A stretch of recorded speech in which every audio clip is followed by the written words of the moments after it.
প্রিয় দর্শক, স্বাগত জানাচ্ছি বিপিএল এর 11তম আসর দিয়ে ডিবিসি নিউজের বিশেষ আয়োজন বেলামে inside the BPL powered by Summit group অনুষ্ঠানে আপনাদের সাথে আছে আমি কনক মাহমুদ। আর আজকে আমাদের সাথে আছেন স্টুডিওতে ওই যে আমার ভাই আর জনপ্রিয় ক্রীড়া সাংবাদিক রিয়াসাত আজিম, এবং একই সাথে আছেন জনপ্রিয় অভিনেতা মীর সাব্বির, যার আরেকটি পরিচয় তিনি রেইনিং ডিফেন্ডিং চ্যাম্পিয়ন ফরচুন বরিশালের একজন পাগলা সমর্থক। এবং একটু আগে যখন উনি জ্যামে আটকে ছিলেন, উনি নাকি ওই পরিচয় দিয়ে সেই জ্যাম থেকে ছুটে চলে এসেছেন, হ্যাঁ, যেটা আমরা গোপন সূত্রে জানতে পেরেছি। আজকের অনুষ্ঠানটা হবে, আমরা বিপিএল নিয়ে তো আলোচনা করব, অনেক মজাও করব, এছাড়া মাঠের বাইরে অনেক বিষয় নিয়ে আলোচনা হবে, যেহেতু রিয়াসাত আজিম আমাদের সাথে আছেন। তবে তার আগে একটা খবর নিশ্চয়ই আপনারা শুনেছেন যে যেই দলটা বিপিএল এর টানা 6 ম্যাচ হেরে একেবারে তলানিতে ছিল, সেই দলটা শেষ পর্যন্ত বলল মুরব্বি আমাদেরকে বাইরে রাখা যাবে না, আমরা আবার ফিরে আসবো। এবং তারা ফিরে আসলো এই চিটাগং কিংসকে হারিয়ে। তারা একেবারে পয়েন্ট টেবিলে 4-এ উঠে গেল। দলটার নাম ঢাকা ক্যাপিটালস। এগুলো নিয়ে আলোচনা হবে। আমরা শুরুতেই যেতে যাচ্ছি মীর সাব্বিরের কাছে। মীর সাব্বির, কেমন আছেন? জি, আল্লাহর অশেষ রহমতে খুবই ভালো আছি। মানে আমরা নর্মালি কি করি, আমাদের এখানে যারা সেলিব্রিটি গেস্ট আসেন, আমরা তাদেরকে জিজ্ঞেস করি যে আপনার প্রিয় দল কোনটা। আমরা আপনার ক্ষেত্রে জিজ্ঞেস করি না, কারণ আপনি একজন আইকনিক সাপোর্টার হয়ে গিয়েছেন বরিশালের। আর Fortune Barishal reigning defending champion, তারা এখনো রেসে আছে। কেমন লাগছে? যেহেতু আমার বাড়ি বরিশাল অঞ্চলে, সেহেতু আমার সবসময় একটা আলাদা সফট কর্নার তো থাকবেই। তবে আমি যতটা না বরিশালের সাপোর্টার, তার চেয়ে অনেক বেশি বাংলাদেশের সাপোর্টার। তো বাংলাদেশের ক্রিকেট প্লেয়ারদের যে আজকের উত্তরণ কিংবা সারা পৃথিবীময় ক্রিকেট খেলাকে আমরা যেভাবে করে জয় করছি, এবং বিপিএলের এই আসর আমি মনে করছি যে আমাদের নতুন প্লেয়ার তৈরি করাতে অনেক বড় ভূমিকা রাখছে। এবং এটা যত বাড়বে তত বরিশাল ফরচুনের মতো করে আরও বিভিন্ন রকমের টিম আসবে। এবং আমি সব কিছু মিলে আমি খুবই হ্যাপি যে বাংলাদেশের ক্রীড়াঙ্গন একটা অদ্ভুত সুন্দর জায়গার দিকে যাচ্ছে, বিশেষ করে ক্রিকেট। অবশ্যই আমরা রিয়াসাত আজিমের কাছে যাব, তার আগে একটু ম্যাচের স্কোর কার্ডটা দেখে নিতে চাই। আজকের ম্যাচটা যেটা ঢাকা ক্যাপিটালস জয় পেল, চিটাগং কিংস অবশ্যই নামে ভারে প্লেয়ার কালেকশনে চিটাগং কিংসে গিয়েছিল, তবে তারা ব্যাটিংয়ে নেমে, আমি জানি না কেন এই কলাপসটা হলো, 148 রান 6 উইকেটে এবং 20 ওভার, 4 উইকেট কিন্তু হাতে ছিল। এবং নাইম ইসলাম তিনি 44 করেছেন, আগের ম্যাচে হাফ সেঞ্চুরি করেছিলেন, এই ম্যাচে 40 বলে 44 করেছেন। জুবাইদ আকবরী একজন নতুন প্লেয়ার, তিনি 23 রান করেছেন। গ্লাহাম ক্লার্ক তিনি 19 রান করেছিলেন। মোসাদ্দেক হোসেন 2 উইকেট নিয়েছেন। নাজমুল ইসলাম 2 উইকেট নিয়েছেন। ঢাকা ক্যাপিটালস তারা ব্যাট করতে নেমে ইজিলি বলা যায় অনেকটা তানজিদ হাসান তামিমের ব্যাটে তিনি 90 রানে অপরাজিত ছিলেন। জয়টা তুলে নিয়েছে লিটন দাস। একটা ওয়ানডে ইনিংস খেলতে চেয়েছিলেন সম্ভবত, যদিও 28 বলে 25 রান করে আউট হতে হয়েছে। তো আমি একটু রিয়াসাতের কাছে যেতে যাচ্ছিলাম। ঢাকা ক্যাপিটালস মানে একদম শেষের দিকে এসে কি মনে হচ্ছে না যে জ্বলে ওঠার চেষ্টা করছে, জ্বলে উঠছে? আপনি যদি স্ট্যাট দেখেন যে এখন পর্যন্ত টুর্নামেন্টের হাইয়েস্ট রান স্কেটার যারা, দুজন হচ্ছে টপ 2 যারা ঢাকা ক্যাপিটালসের। সো ওই জায়গা থেকে আপনি যদি খেয়াল করার চেষ্টা করেন, লিটন কুমার দাস, তানজিদ হাসান তামিম তো 420, 420 তার লিটন কুমার দাস হচ্ছে 348, ডিস্টেন্সটা হচ্ছে 72 রানের। মানে আপনি খেয়াল করে দেখেন যে দুইজন ব্যাটারের রানের ডিস্টেন্স ফার্স্ট অ্যান্ড সেকেন্ডের 72 রানের। T20-তে 72 runs is a huge. Secondly যদি আপনি দেখেন যে এই দুজন cricketer ultimately they have got their form কবে থেকে, সিলেটে ওই যে রেকর্ড ব্রেকিং পার্টনারশিপটা করলো, দুইজনে সেঞ্চুরি করলো, 254 রানের একটা স্কোর হইলো তারপর থেকে। এবং that was the first win of Dhaka ultimately টেম্পোটা পেয়েছেই হচ্ছে ওই উইন থেকে। এই দুজন batter they have got their form after that match. So এই দুটা যখন একসাথে ক্লিক করেছে না, লাস্ট 4 ম্যাচ আপনি দেখেন 3টায় জিতেছে ঢাকা, প্রথম 6 ম্যাচে 6টায় হেরেছে ঢাকা। সো আমার কাছে মনে হয় যে top order definitely they have to play a big role, যেটা শুরুর দিকে ঢাকা আসলে খুব বেশি ক্লিক করতে পারছিল না, বাট লাস্ট 4 ম্যাচে এত ভালো করেছে যে টপ রান গেটার্স তারা দুজন, অ্যান্ড ঢাকা লাস্ট 4 ম্যাচে 3টা জিতেছে। আমার কাছে মনে হয় যে মানে অনেকটাই ঈর্ষণীয় performance like Rangpur and Barishal. অবশ্যই, এবং দলে যদি আরও কিছু ভালো মানের বিদেশি থাকতো তাহলে মানে হয়তোবা এই দুইজন টপ ব্যাটারের উপর প্রেশারটা একটু কমতো আর টিমটা আরেকটু ভালো করতো, তাই নয় কি? কোনো মানে সবচেয়ে ইন্টারেস্টিং ব্যাপার কি যে আপনি যখন একটা ক্রিকেট দল করবেন, হয় নেভার ওই সময় ড্রাফটে না আসলে ক্রিকেট মস্তিষ্ক থাকাটা খুব গুরুত্বপূর্ণ। আমি কাউকে ছোট করছি না, বাট আপনি যদি অস্কারের মনোনয়ন দেন, সেখানটায় যদি ক্রীড়া সাংবাদিক রেখে দেন, সেটা কি কোনোভাবে কার্যকর হবে? হবে না। অস্কারের মনোনয়ন দিতে গেলে বা আপনাকে বেস্ট মুভিটা খুঁজে আনতে হলে ওখানে আপনার সাব্বির ভাইদের মতো লোকই লাগবে, মীর সাব্বির ভাইরা যারা আসলে এটার মতো কাজ করেন। আমি জাস্ট সাব্বির ভাই শুনছে, খুব মন্ত্রমুগ্ধের মতো শুনছে, আমি তো দেখছি। আপনি দেখেন ঢাকা দল বানিয়েছে, ওই জায়গাটায় নায়ক গায়ক সবাই ছিল টেবিলের মাঝখানে, কোনো থিঙ্ক ট্যাঙ্ক হিসেবে কেউ ছিল না, ক্রিকেটিং ব্রেইন ছিল না। কলাপসটা তো হয়েছে ওখানটায়, বুকের মধ্যে হারলান এটা ওটা বিভিন্ন বিজ্ঞাপন দিয়ে আপনি বসে পড়ছেন, নো প্রবলেম ভাই, বাট ইউ নিড সামওয়ান যিনি আলটিমেটলি ক্রিকেটিং ব্রেইন এবং যিনি আপনার এই ক্রিকেট দলটাকে তৈরি করার ক্ষেত্রে রোল প্লে করবে। ঢাকা ওই ড্রাফটেই আসলে পিছিয়ে পড়ছে। অবশ্যই আমি সাব্বির ভাইয়ের কাছে যেতে যাচ্ছিলাম। সাব্বির ভাই, যখন টিমটা মানে করা হলো, তারপরে দেখা গেল সবুজ অঙ্গনের অনেক তারকা, তারা ঢাকা ক্যাপিটালসকে নিজেদের টিম মনে করলো, যেহেতু শাকিব খান আমাদের সবারই প্রিয়, তিনি যখন টিমটা করলেন, তার যে থিম সং, সেখানে অনেক তারকা ছিলেন, হয়তোবা মানে আপনারও এরকম কিছুটা আগ্রহ এই দলটার প্রতি হয়েছিল, কিন্তু না, ফরচুন বরিশাল তো বরাবরই ভালো টিম করে, এবারও করেছে, তবে চিটাগং ঢাকা ক্যাপিটালসটা কেমন করলো, এরকম কি আগ্রহ হয়েছিল কিনা, এবং দেখার পরে তাদের যে কন্টিনিউয়াসলি লুজ, তারপরে একটু মন খারাপ হয়েছিল কিনা? না, মন খারাপ তো আসলে যে কোনো পরাজয় তো আসলে মন খারাপ তৈরি করে, কিন্তু ভাইয়া যে কথাটা বললো সেটা অনেক বেশি ইম্পর্ট্যান্ট। মানে এই আলোচনায় যেটা আমরা বুঝতে পারি যে আসলে যে কাজটা করেন সেই কাজটার সঙ্গে তার সম্পৃক্ততা থাকাটা জরুরি। একজন ক্রিকেটার যে ব্যাট বলের সঙ্গে সংযুক্ত, সে এই ব্যাপারে যতটা না ভালো বুঝবে, একজন মানে নাট্যকর্মী হিসেবে কিন্তু আমি অতটা ভালো বুঝবো না। তো এইখানে নিশ্চয়ই একজন ওই থিঙ্ক ট্যাঙ্কারের কথা বলছেন যে হ্যাঁ, এখন হচ্ছে কি বিপিএল বলেন, আইপিএল বলেন, কিংবা ধরেন ওয়েস্ট ইন্ডিজে হয়, শ্রীলঙ্কাতে হয়, পাকিস্তানে হয়, নানান দেশে এই ধরনের টি-20 তো হচ্ছে, এবং একটা বিজনেস, একটা পলিসি, কিংবা ধরেন ক্রিকেট বিজনেস, সব কিছু মিলে একটা জিনিস হচ্ছে। কিন্তু আমার মনে হচ্ছে আমাদের দেশে যেটা ভাইয়া ঢাকা ক্যাপিটালসের কথা বললেন যেভাবে, সেখানে হ্যাঁ অনেক বিজ্ঞাপন, অনেক ধরনের স্টাররা, সাংস্কৃতিক অনেক নামকরা মানুষজন ওখানে সংযুক্ত হয়েছে। তো এটা একদিকে যেমন ভালো, অবশ্যই ভালো লক্ষণ, কারণ একটা কালচারাল অ্যাক্টিভিস্ট যে মানুষটি, সে মানুষটি ক্রীড়াঙ্গনের সঙ্গে জড়িত হচ্ছে, দুটো মিলেমিশে কিন্তু একটা একাকার এবং ভালো একটা জিনিস হওয়ার মানে আমরা আশা করি সবসময়। কিন্তু এক্ষেত্রে অবশ্যই থিঙ্ক ট্যাঙ্কার অবশ্যই লাগবে, যাতে ওইটার সঙ্গে যে এই সুন্দরের সঙ্গে আবার একটা সুন্দর সন্নিবেশ যদি ঘটানো যায়, তাহলে একদম মিলেমিশে একটা দারুণ জিনিস হতে পারে এবং হতে পারতো। আমার মনে হয় যে এখন যেভাবে করে ঢাকা ক্যাপিটালস আগাচ্ছে, আমার মনে হয় সেটা অনেক, আমার মনে হয় থিঙ্ক ট্যাঙ্কার এখন বোধহয় যুক্ত হয়েছে নাকি? খালিদ মাহমুদ সুজন ধরেন অনেক সমালোচনা থাকতে পারে, বাট আপনি একজনকে কোচ নিয়োগ করছেন, সেই কোচ হচ্ছে আপনার টেবিলের মধ্যে, ড্রাফটের টেবিলে নাই, এটা কিন্তু খুব সিলি, এটা খুবই ফানি। মানে এই জিনিসটা হইতে পারে না ভাই, আপনি একটা চেয়ার আপনার কোচের জন্য রাখতে পারেন নাই, মানে এটা ইভেন একটা টিমে আপনার মানে লিটন দাসের মতো প্লেয়ার আছে, রাইট, মুস্তাফিজের মতো প্লেয়ার আছে, হ্যাঁ, মানে সেখানে আপনি থিসারা পেরেরাকে হঠাৎ করে ক্যাপ্টেন করে দিলেন, আবার হঠাৎ করে এইটাও কিছুটা এফেক্ট পড়েছে কিনা? এই যে 15-16টা ক্রিকেটার মনে হয় তারা 10 ম্যাচে চেঞ্জ করেছে, থিসারা পেরেরাকে কিন্তু চেঞ্জ করেনি কনক। অবয়ারে আমি এটাতে মজা করছিলাম, ঠিক আছে, আপনি প্রসঙ্গটা তুলেছেন। তো আমার কাছে মনে হয় যে আপনি দেখবেন যে কিছু কিছু মানুষ থাকে যে যারা খুব ডেডিকেশনের কারণটা আসলে বোঝা খুব মুশকিল। যেমন আমরা যদি ক্রিকেট পাড়ায় যাই, আমরা ভুলুকে দেখবো, ফুটবলে যদি যাই, এটা আমরা জানি আমাদের এলাকায় কিছু কিছু ক্যারেক্টার থাকে হার্ড অ্যান্ড সোল, তারা আসলে ক্রিকেট ফুটবলে কাজ করতে চায়। তো থিসারা পেরেরা যে হার্ড অ্যান্ড সোল ট্রাই করছে অনেক কিছু করার জন্য, সেটার পেছনে আসলে অন্য কোনো কিছু আছে কি না, I have some doubt.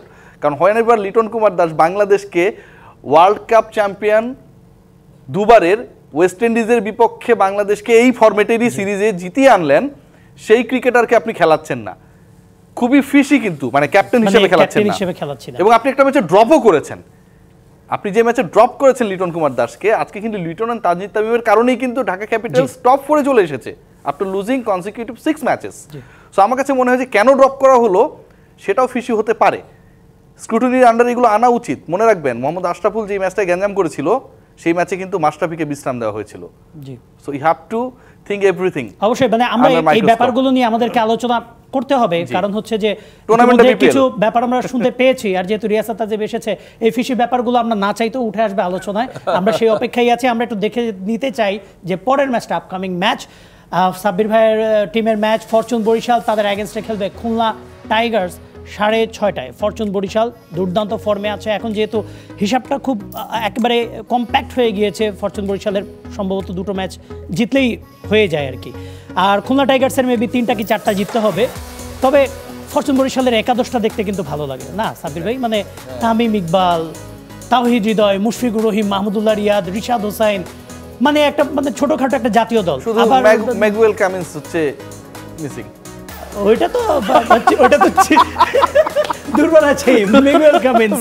Mohammad নবীও তো অনেক ভালো প্লেয়ার, এবার ভালো খেলছে কিনা জানি না, এই আমার খেলা দেখা হয় নাই এখন পর্যন্ত আপ টু দা মার্ক হইতে পারে নাই, তবে সাবির ভাই মনে হয় যে কোনো সময় এটা যে কোনো সময়। আজ সাবির ভাই কেমন লাগে মানে টিমটা? না টিমটা তো অবশ্যই, যেমন তামিম ইকবাল, মুশফিকুর রহমানের খেলা আমি ব্যক্তিগতভাবে খুবই পছন্দ করি বাংলাদেশে, মানে একদম ভেরি অনেস্টলি। আমি সবার প্রিয় বলা হয় না, কোনো বিশেষ কারণ কি আছে আমি জানি না। আমার কাছে মুশফিকের কাছে মনে হয় প্রিয় জিনিসটাই এই কারণে যে একটা ছোটোখাটো মানুষ, খুবই মানে পোলাইট, খুবই ডাউন টু আর্থ, কিন্তু খেলছে যখন তখন সমস্ত মনোনিবেশ দিয়ে খেলছে এবং তার খেলার প্রতি একটা অন্যরকমের মজা আমার লাগে। মানে যখন top order middle order collapse করছে তখন উনি হঠাৎ করে এসে হালকা দৌড় দেন। আমি জানি না, মানে ভালো লাগাটা আসলে কেমন, এটা তো আসলে বলে প্রকাশ করা যায় না।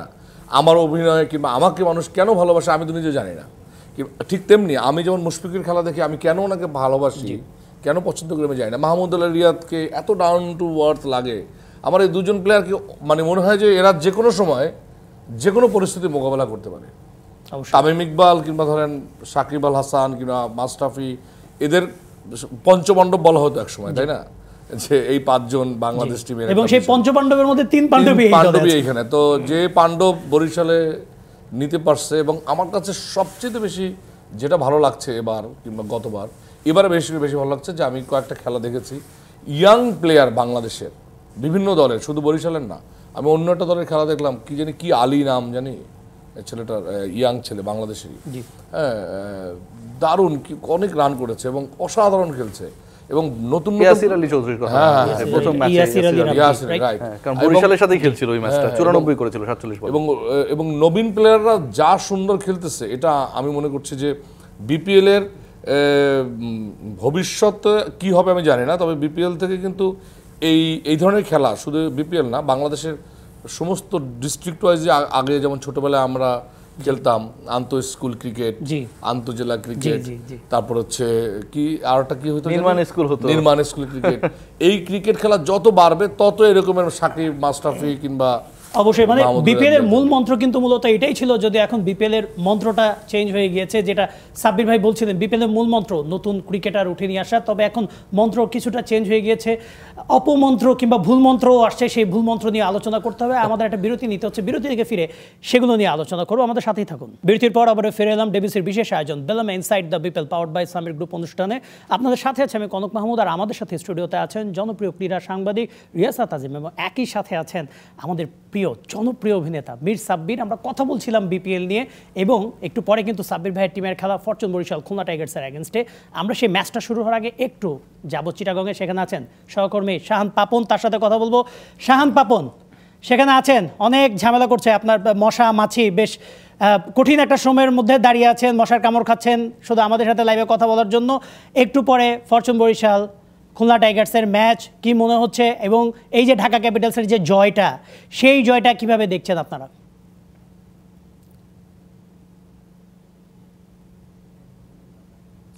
ধন্যবাদ আপনাকে। প্রথমে শুরু করতে চাই ফরচুন বরিশালের ম্যাচ দিয়ে। কয়েকদিন আগেই একটা স্ট্যাট জানিয়েছিলেন ফরচুন বরিশালের মালিক, যে চট্টগ্রামে মাত্র তারা একটা মাত্র ম্যাচ হেরেছিল, অর্থাৎ ফরচুন বরিশাল যতদিন হলো এই মানে ফ্র্যাঞ্চাইজি নিয়েছে ততদিন থেকে নিয়ে আজ পর্যন্ত তারা একটা মাত্র ম্যাচ চট্টগ্রামে হেরেছিল, এর বাইরে কিন্তু ম্যাচ হারের তাদের আর কোনো রেকর্ড নেই। সুতরাং তারা প্রত্যাশা করছেন এই ম্যাচে তারাও জয় দেখবেন, এবং যথারীতি আমরাও যেটা দেখতে পেয়েছি যে চট্টগ্রামে বাড়তি একটা সুবিধা, বাড়তি একটা দর্শকের সমর্থন কিন্তু তারা পাচ্ছেন, কেননা তামিম ইকবাল খান তিনি ফরচুন বরিশালের অধিনায়ক, সেই সূত্রে। এবং এছাড়াও কিন্তু আরও বেশ কিছু কারণ রয়েছে।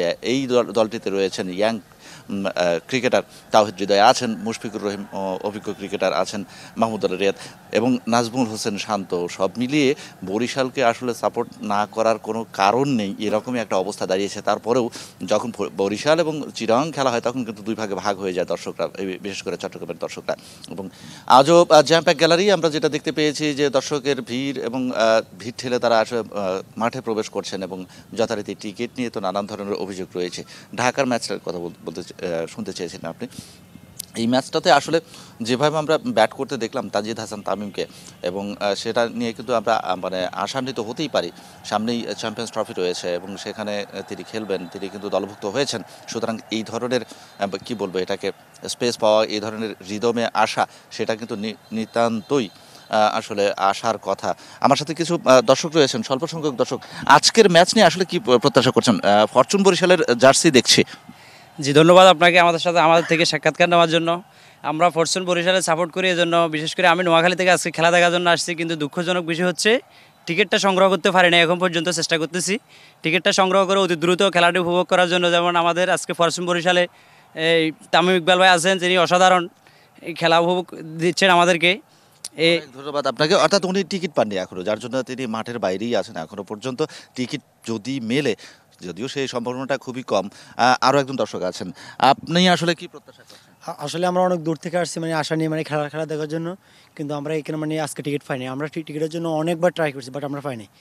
সেটাই তো আসলে এই দর্শকের যে এই যে টিকিট নিয়ে অভিযোগ, সেটা কিন্তু মানে সবসময় থাকে এবং রয়েই গেছে। আমরা জানি না ঠিক কবে 1 লাখ 1.5 লাখ দর্শক ধারণ ক্ষমতা সম্পন্ন স্টেডিয়াম পাবো। তখনও হয়তো দর্শকের এই আকুতিটা থেকেই যাবে যে টিকিট কেন পাওয়া গেল। অবশ্যই, মানে এই টিকিটের আকুতি কখনোই শেষ হবে না। আমরা যেমন খেলা পাগল জাতি। শান পাপন, আপনাকে ধন্যবাদ আমাদের সাথে যুক্ত হওয়ার জন্য। শান পাপন কথা বলছিলেন, চট্টগ্রামের মাঠের খবর জানাচ্ছিলেন, চট্টগ্রামের মাঠের বাইরের খবর একটু জানতে চাচ্ছিলাম রিয়াসাত আজিমের কাছে। ইস্যু তো সেটাই, দুর্বার রাজশাহী পেমেন্ট যে ইস্যুটা ছিল, আমরা প্রায় সময় দেখি আপনি অনেক বোমা ফাটাচ্ছেন। একটু যদি বলতেন যে লাস্ট আপডেটটা কি, কারণ আমাদের কাছে যতটুকু খবর আছে লাস্ট লাহিরু সামারাকুন তিনি অফিসিয়ালি বিসিবির কাছে অভিযোগ করেছেন। আমরা অভিযোগ করি, আমাদের আফসোস হয় যে বিপিএলে অন্যান্য ফরেন লিগের মতো এত বড় বড় তারকা আসে না, কিন্তু যেই মানের তারকা আসছে অ্যাটলিস্ট আমরা সেই পেমেন্টটাও তো আমরা অ্যাটলিস্ট মেনটেন করার চেষ্টা করব। সামারাকুন কোনো বড় প্লেয়ার নন, তার ডিমান্ডও অতটা হাই নয়, সেটাও যদি আমরা না দিতে পারি এখন পর্যন্ত, লোকাল প্লেয়ারদের কথা ছাড়ুন, আমাদের লিগের মান সম্মানটা তাহলে কোথায় গিয়ে দাঁড়াবে? রিয়াসাত, আমি প্রায় একটা কথা বলি যে যেই ভিক্ষুকরা ধরেন ভিক্ষা করে, আপনি গাড়িতে যাচ্ছেন অথবা সাবির ভাই গাড়িতে যাচ্ছে, থাকে না যে ফুলের মালা বিক্রি করছে অথবা কেউ ভিক্ষা চাচ্ছে, তো মালাটা কেনার পরিবর্তে ধরেন হচ্ছে আপনি কিছু টাকা দিলেন বা ভিক্ষুককে আপনি কিছু দিলেন, সে করে কি জানেন, ওই টাকাটা দিয়ে চাল ডাল কেনে। মানে আপনি যে টাকাটা তারা নিচ্ছে সেটা দিয়ে অন্য আরেকজনকে ঠকায় না, মুদি দোকানের কাছে পে করে আসলে চালটা কেনে। আর রাজশাহীর টিম ওনার বাংলাদেশের ন্যাশনাল হিরোদেরকে, বিদেশের ক্রিকেটারদেরকে এখানটায় খেলিয়ে দিচ্ছেন বিনা পয়সায়। এবং তিনি কিন্তু মোটামুটি আমার এরিস্টটল প্লেটোর যে বিভিন্ন বাণীগুলো থাকে না, এগুলো আসলে আমরা ভুলতে বসেছি। ছোটোবেলায় অনেক পড়তাম, রেসিডেন্সিয়াল মডেল কলেজের সামনে অনেক লেখা থাকে বেগম রোকেয়া কী করেছে, সেগুলো আমরা ভুলতে বসেছিলাম। বাট এই বাণীগুলো আমাকে মনে করিয়ে দিয়েছে রাজশাহীর মিস্টার শফিক। তিনি বলেছেন যে বিপিএল স্ট্যান্ডার্ড নাকি আইপিএলের উপরে। তো এটার পরে আমার কাছে মনে হয় যে শিক্ষা প্রতিষ্ঠানের সামনে, মিরপুরের সামনে যে জায়গাগুলো রয়েছে ওগুলোতে আসলে এই লেখাটা লিখে দেওয়া উচিত, বিপিএল স্ট্যান্ডার্ড আইপিএলের উপরে বাণীতে হচ্ছে মিস্টার শফিক। তিনি এটা কেন বলেছেন দেখেন, এটারও কিন্তু একটা ভাবার্থ আছে, মর্মার্থ রয়েছে। মানে একটা মানুষ কতটা জ্ঞানী প্রাজ্ঞ হলে এরকম চিন্তা করতে পারে। দেখেন আইপিএল আপনি যদি একজন ক্রিকেটারকে খেলান, সবচেয়ে দামি যে ক্রিকেটার এবার বিক্রি হলেন তার প্রাইস ছিল হচ্ছে বাংলা টাকায় 40 কোটি রুপি ফর আ সিজন। আর এখানটায় তিনি 4 লাখ টাকা প্লেয়ারকে দেয় না। বাস ড্রাইভার ভাই, বাস চালায়, জানেন, মানে টিম বাস চালায়, ঠিক আছে, হেল্পার যারে ওস্তাদ ওস্তাদ বলে ডাকে, সেই তিনিও তার কাছ থেকে টাকা পান না। ভাবতে পারেন। খবর নিয়ে ফেলছেন ভাই আপনি? হ্যাঁ, আমি খবর নিয়েছি, রিপোর্ট করেছি, আমার ইউটিউব চ্যানেলে গেলে সেই বাস ড্রাইভারের ইন্টারভিউটা আছে, ঠিক আছে।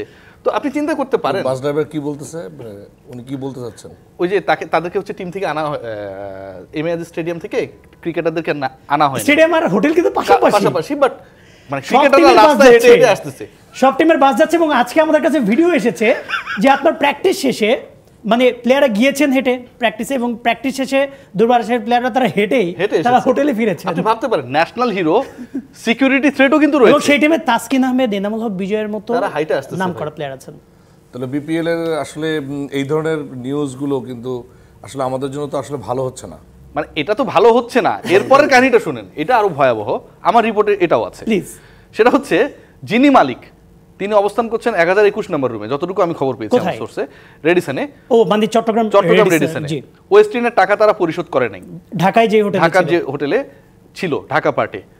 রেডিসন, আপনি জানেন যে বাংলাদেশ গর্বিত হয় আসলে যে কয়েকটা পার্টের কারণে। একটা হচ্ছে বাংলাদেশ সেনাবাহিনী, তারা জাতিসংঘ শান্তি মিশনে অসম্ভব ভালো ভূমিকা পালন করে। আর একটা হচ্ছে বাংলাদেশের ক্রিকেট, দুইটাই এক হয়েছে রেডিসনে, কারণ ওইটা পরিচালিত হয় হচ্ছে আপনার সেনাবাহিনী কর্তৃক। ক্রিকেটারদেরকে তো সেনাবাহিনী পরিচালিত হোটেল ডিস্টার্ব করবে না, পেমেন্ট না হইলেও করবে না। তারা হচ্ছে মালিক পক্ষকে মোটামুটি নজরে রেখেছে তিনি যেন যেতে না পারেন কোথাও, আমি যতটুকু শুনেছি। এবং এখন পর্যন্ত ওই টাকাটা পে করা হয় নাই, এখন পর্যন্ত 30 লাখ টাকার কাছাকাছি। এর আগে 3 লাখের একটা চেক দিয়েছিল, সেটা বাউন্স করেছে, বাউন্স করার পর 3 লাখ ক্যাশ করা হয়েছে, তারপরে নাকি আবার চেক দেওয়া হয়েছে, সেটা বাউন্স করেছে। এই যে একটা কাহিনী বিপিএলকে কেন্দ্র করে বাংলাদেশ ক্রিকেট বোর্ড, সাধারণ মানুষ, সাংবাদিক, ক্রিকেটার সবাইকে যেভাবে অপমানিত করা হচ্ছে, এটার জন্য ইনার বিচার করা দরকার। বাংলাদেশ ক্রিকেট বোর্ড বলবে কি, এবার তো আসলে অনেক সমস্যা ছিল দেশে, এর মধ্যে আমরা বিপিএল করেছি। অবশ্যই, মানে আমি একটু সাব্বির ভাইয়ের কাছে যেতে চাই। পেমেন্ট প্রবলেম কিন্তু সব অঙ্গনেই আছে, সব অঙ্গনেই থাকে, সবাই এটা ফেস করে। বাট এরকম একটা ইন্টারন্যাশনাল টুর্নামেন্টে এই ধরনের প্রবলেম, এটা কি আমাদের দেশের লিগের জন্য ভালো হবে নাকি? কোনোদিনই ভালো হবে না এবং কখনোই ভালো হবে না। আপনি এখানে স্কোরবোর্ড যে দেখাচ্ছেন আর্টিস্টদের, ক্রিকেটারদের, যে এত রান করছে, এত রান করছে, একটা টকশো করা উচিত এইটা নিয়ে, এই বিপিএল চলতে চলতে, যে কোন কোন দলের প্লেয়াররা কত টাকা করে পেয়েছেন এবং কত টাকা পাননি, এবং কোন কোন হোটেল রুমের মানে যে মালিক আছে, এটা নিয়ে একটা প্রোগ্রাম কিন্তু হতে পারে বিপিএল কেন্দ্রিক। কারণ কি, যেহেতু সমস্যা আছে, সমস্যাটার সমাধান তো আসলে আপনাদেরই করতে হবে অনুষ্ঠানের মাধ্যমেই, মানুষকে তো জানাতে হবে। কারণ হচ্ছে যে একটা ইন্টারন্যাশনাল প্লেয়াররা এখানে আসতেছে এবং তারা দেখতে পাচ্ছে যে বাংলাদেশের মানুষের এই অ্যাটিটিউড, এটা তো আমাদের জন্য খুবই খারাপ। এমনিতেই আমাদের লিগে ভালো প্লেয়ার আসে, একটা ভাইবস নিয়ে যাচ্ছে তারা। অবশ্যই আমরা আরেকটা বিরতি নিচ্ছি, বিরতি থেকে এসে এই বিষয়ে কথা বলতে হবে। দর্শক, আমরা কথা বলছিলাম যে পেমেন্ট ইস্যু, সেটা আরো বাজেভাবে ঘনীভূত হচ্ছে। একটা বিরতি নিচ্ছে, আরেকটা, আমাদের সাথেই থাকুন। বিরতির পর আবারও ফিরে এলাম ডিবিসি নিউজের বিপিএল নিয়ে বিশেষ আয়োজন বেলামে inside the BPL powered by Summit group অনুষ্ঠানে। আপনাদের সাথে আছে আমি কনক মাহমুদ এবং আমাদের সাথে আছেন রিয়াসাত আজিমের জনপ্রিয় অভিনেতা মীর সাব্বির। আমরা কথা বলছিলাম এই বিপিএলের পেমেন্ট ইস্যু নিয়ে। ইতিমধ্যে কিন্তু দিনের দ্বিতীয় ম্যাচটা শুরু হয়ে গিয়েছে, সেখানে খুলনা টাইগার্স এবং ফরচুন বরিশাল লড়ছে এবং শেষ খবর পর্যন্ত তামিম ইকবাল 0-তে আউট হয়ে গিয়েছেন, দাভিদ মালান তিনিও 0-তে আউট হয়ে গিয়েছেন। একটা মানে শুরুতেই মেহেদী হাসান মিরাজ একটা হ্যাট্রিক চান্স ছিল, যদিও বা সাব্বির ভাইয়ের প্রিয় প্লেয়ার মুশফিকুর রহিম তিনি সেই হ্যাট্রিক চান্সটা ফিরিয়েছেন। এইখান থেকে তো নিশ্চয়ই হাতছাড়া করাটা উচিত। দেখুন, এই ম্যাচ জেতার অনেকগুলো, মানে আমি যদি উপাদান বলি বা কারণ বলি, ক্রিকেটীয় কারণ রয়েছে। প্রথমত 16 রানে 3 উইকেট চলে গেছে। দ্বিতীয়ত খুলনা টাইগার্স তারা কিন্তু চেস করবে কনক। সো যেই দলটা চেস করে এবং সেকেন্ড ইনিংসে রাতের ম্যাচে যেই দলটা বল করে, একটা বিশাল ডিফারেন্স তৈরি করে দেয় এখানকার ডিউ। ঢাকা শহরে আজকে দেখছেন কুয়াশার অবস্থা কি, বিকাল থেকে কোনো কিছু পরিষ্কার দেখা যাচ্ছে না। সো এই মুহূর্তে খুলনার বোলাররা যেভাবে বল গ্রিপ করছে, এর থেকে আরো ধরেন 50% কম গ্রিপ করতে পারবে বরিশালের বোলাররা। সো বোলাররা যদি বল প্রপারলি গ্রিপ করতে, স্পটিং করতে না পারে, সেটা কিন্তু অপোনেন্ট টিমের ব্যাটারদের জন্য অনেক বেশি সহায়ক হবে। সো যেহেতু অপোনেন্ট টিমের ব্যাটাররা, মানে যারা চেস করবে তারা হচ্ছে খুলনা, আবার এই মুহূর্তে যারা বল করে চাপে ফেলেছে তারাও খুলনা। সো দুই দিক থেকে আমার কাছে মনে হয় খুলনা একটা বড় চান্স আছে। মানে যদি রিয়াসাত আজিমের কথা সত্যি হয়, যদি খুলনা টাইগার্স জিতে যায়, তাহলে প্লে অফের হিসাব নিকাশটা আরো বেশি জমে যাবে। আমি একটু সাব্বির ভাইয়ের কাছে যেতে যাচ্ছিলাম। আমরা বিরতির মধ্যে একটা বিষয় নিয়ে আলোচনা করছিলাম। সাব্বির ভাই, প্রায় প্রতিটা সিজনে আপনি অনেক অনুষ্ঠান করে থাকেন এই বিপিএল নিয়ে, কারণ বিপিএল আমাদের কাছে একটা ফেস্টিভ্যালের মতো। তখনকার যারা বিদেশিরা ছিলেন, আপনি দেখেন যে শুরুর দিকে ক্রিস গেইল ছিল, আরো বড় বড় প্লেয়ার ছিল, সেখান থেকে এখন যে বিদেশিরা আছেন, মানে আস্তে আস্তে মান কমছে, বিদেশি কমছে। আমার কাছে প্রশ্নটা যেটা আমরা করছিলাম সেটা হচ্ছে যে বিদেশি প্লেয়ার কারা আছে, এই প্রশ্নটা করছি আমরা। আমরা আসলে কাউকে চিনি না ওইরকম, মানে যে খুব নাম করা কেউ আসছে। মিগুয়েল কামিন্স, ওই সবচেয়ে মোটা মিগুয়েল কামিন্স, রিয়াসাত আজিম, মিগুয়েল কামিন্স দুর্গা রাজশাহীর একজন নতুন বিদেশি, যিনি কিনা গত লম্বা সময় ধরে তার নিজের দেশের যে লিগ সেখানেও তিনি চান্স পান না, তিনি জাতীয় দলে তো চান্স পানি না, যে ডোমেস্টিক লিগ সেখানেও চান্স পান না, ফ্র্যাঞ্চাইজি লিগ তো বাদই দেন, তিনি এসেছেন দুর্বার রাজশাহীতে। এরকম আরো অনেক অদ্ভুত প্লেয়ার আপনি অ্যানালাইসিস করেন ক্রিকেট নিয়ে। আমার প্রশ্ন একটা, যে আসলে অন্যান্য দেশের যে নামকরা প্লেয়াররা, তাদেরকে কি অফার করা হয় না, নাকি তারা অফার পায় না নাকি তারা আসতে চায় না? প্রথমত ফ্র্যাঞ্চাইজিগুলোর যা অবস্থা, অফার করার সাহস পায় না অনেক ফ্র্যাঞ্চাইজি। মানে এত টাকা লাগবে তাই। এই যে দুর্বার আছে, ও কিন্তু মিগুয়েল কামিন্সকেই খুঁজবে, ও কিন্তু প্যাট কামিন্সকে খুঁজবে না ভাই। কারণ ও বাসের ড্রাইভারের টিএডি এর টাকা দেয় না, প্লেয়ারদের কথা বাদ দেন। সেই ড্রাইভার আবার গাড়ি নিয়ে যায়নি এমি এজ স্টেডিয়ামে ক্রিকেটারদের আনার জন্য। মানে আপনি বুঝতেছেন কি ম্যাসাকার অবস্থা। তার মানে এই আলোচনাগুলো ওই দেশের প্লেয়াররাও কিন্তু জেনে যায়, তাই না? হ্যাঁ, অবশ্যই জানবে। এবং অবশ্যই এই প্লেয়ারদের থেকেই তো তাদের মানে এই যে সামারাকানে টাকা দেয় নাই, সে তো শ্রীলঙ্কায় গিয়ে বলবে, অন্য লিগে গিয়ে বলবে। শ্রীলঙ্কার ক্রিকেটাররা যখন তারা এসএল টি20 বা টি10 খেলবে, তারা তখন বাকিদের সাথে শেয়ার করবে। আমার একটা জিনিস মনে পড়ছে, এরকমের নাটকে এরকমের আমরাও কখনো কখনো প্রডিউসারদের এরকম টাকা পাই না। অনেক সময় বলে যে এই প্রডিউসার উনি আসতেছেন, উনি বাস জাস্ট গাড়ি নিয়ে রওনা দিচ্ছেন, একটু ওয়েট করেন, এই সন্ধ্যা হচ্ছে, এই ভাইয়া 8টার ভিতরে চলে আসবে।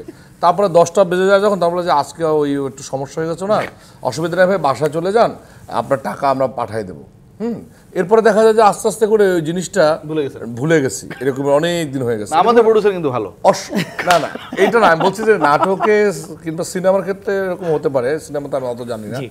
তো এই ঘটনাগুলো হয়, তখন কিন্তু আমরা যেটা করি, আমরা অন্যান্য আমাদের বন্ধু শিল্পীদেরকে বলি ওর কাছে যে দোস্ত, ওনার কমিটমেন্টটা ভালো না, এই ডিরেক্টর অথবা এই প্রোডিউসারের কাজ করতেছো, করো না, কিন্তু টাকা কিন্তু পাবা না। অবশ্যই মানে আমাদের এই পেমেন্ট ইস্যুটা, এটা আসলে সব জায়গায় এই প্রবলেমটা হয়। এটা ক্ষেত্রে যেটা হয় যে প্রফেশনাল এবং নন প্রফেশনাল, সময় নেই একেবারে, নন প্রফেশনাল এবং প্রফেশনাল এর কথাটাই অনেক ইম্পর্টেন্ট। অবশ্যই এটা ঠিক বলেছেন। প্রফেশনাল প্রোডিউসার থাকলে এটা হবে না, কিন্তু নন প্রফেশনাল থাকলে এগুলো হবে। অবশ্যই অনেক ধন্যবাদ আপনাকে মীর সাব্বির, অনেক কিছু শেয়ার করলেন আমাদের সাথে। রিয়াসাত তাজিম যথারীতি অনেক হাড়ির খবর দিলেন আমাদেরকে। আপনার দুজনকে ধন্যবাদ আমাদের সাথে যুক্ত হওয়ার জন্য। দর্শক, যেটা বলছিলাম যে পেমেন্ট ইস্যু সব জায়গায় আছে, এবং আমাদের দেশে শুধু ক্রিকেট না, সব জায়গায় এই প্রবলেমটা হয়। আমাদের পেশাদারিত্ব আরও বাড়ানো উচিত, যেটা মীর সাব্বির বললেন, শুধু ক্রিকেট না, সব জায়গায়। তাহলে আমরা জাতি হিসাবে সারা বিশ্বের কাছে আরও ভালোভাবে উপস্থাপিত হব। এই প্রত্যাশায় শেষ করছে আজকের আয়োজন। ধন্যবাদ সঙ্গে থাকার জন্য।